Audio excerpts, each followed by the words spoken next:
హుషార్పిట్టల సినిమాలో మీ అందరూ తెలుసు ఫాదర్ పాండు గౌడ్గా నేను నటించాను. టీజర్లో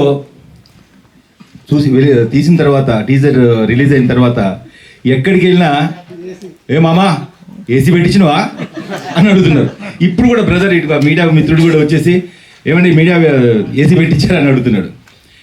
ఏసీ పెట్టించాను, ఏడిపించాను. ఆగస్టు 15వ తారీఖున ఇది సినిమా రిలీజ్ కాబోతుంది అన్ని థియేటర్లో. ప్రతి ఒక్కరు కూడా వచ్చి ఈ సినిమా చూసిన తర్వాత భావోద్వేగంతో బరువైన గుండెలతోటి బయటకు వస్తారు డెఫినెట్గా. ఎందుకంటే ప్రతి తండ్రికి కనెక్ట్ అయ్యే సినిమా, ప్రతి పిల్లల కనెక్ట్ అయ్యే సినిమా. ఇంతకుముందు బ్రదర్ అన్నట్టు ఇది గుణపాఠం ఉంటుంది, ఎంటర్టైన్మెంట్ ఉంటుంది. ఎందుకంటే మనం సందేశం చెప్తే ఎవరు చూడరండి, అంటే ఎంటర్టైన్మెంట్ తోటి ఒక సినిమాటిక్గా చెప్తే చూస్తారు.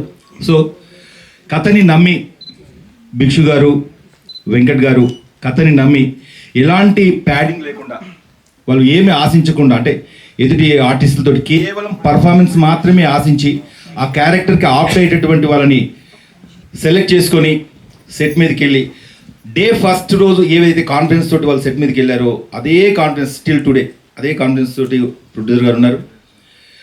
అయితే ఈ టీజర్ రిలీజ్ తర్వాత భిక్షు గారికి చాలా నెగిటివ్ కామెంట్స్ వచ్చాయి, అదేవిధంగా మా చిట్టి తల్లి కూడా కామెంట్స్ వచ్చాయి. కానీ వన్స్ రిలీజ్ అయిన తర్వాత సినిమా చూసిన తర్వాత మీరు ఎంతైతే నెగిటివ్ ఉండరో దానికి 10 times పాజిటివ్గా మీరు ఫీల్ అవుతారు డెఫినెట్గా. ఎందుకంటే ఇది డైరెక్టర్ గారు కానీ, రైటర్ గారు కానీ, తర్వాత ప్రొడ్యూసర్ గారు కానీ ఏదో సినిమాని డబ్బు కోసం ఆశించేయలేదు. ఇది కేవలం సామాజిక బాధ్యతతో చేసిన సినిమా. భిక్షు గారు తన చుట్టూ జరుగుతున్నటువంటి సంఘటనలు చూసి వాడిని ఇన్స్పైర్ అయ్యి ఏదో చేయాలి, కొంత ఏదో ఒకటి చెప్పాలనే ఉద్దేశంతో చేసిన సినిమా. మీరు చూస్తూనే ఉన్నారు, మొన్న రాజస్థాన్లో జరిగిన సంఘటన కావచ్చు, షాబాద్లో జరిగిన సంఘటన కావచ్చు, ఇటీవల ఒక రెసిడెన్షియల్ కాలేజీలో ఒక ఇంటర్మీడియట్ అమ్మాయి ఒక బాయ్కి డెలివరీ చేసి ఆ పైనుంచి ఒక 3 అంతస్తు నుంచి కింద పడేసింది. అసలు దీని అంతటికి కారణం ఏంటి అంటే తల్లిదండ్రుల యొక్క బాధ్యత. పక్క గదిలో ఉండి కూడా పిల్లలు ఏం చేస్తున్నారో తెలుసుకున్నటువంటి పరిస్థితుల్లో ఉన్నాం మనం నిజంగా. ఎందుకంటే మా జనరేషన్, అంటే ఈ జనరేషన్, మా 40 to 60 జనరేషన్లో ఇప్పటికీ పెద్దవాళ్ళకి రెస్పెక్ట్ ఇస్తాం, చిన్న వాళ్ళకి భయపడుతున్నాం కదండి.